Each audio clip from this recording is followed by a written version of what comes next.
Муся, что ты там, электричество проверяешь, да?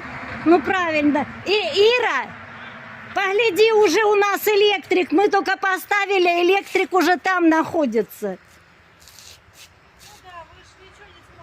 Да, электрик говорит, сейчас я проверю. Сейчас, говорит, я проверю, потом вы будете смотреть, что к чему.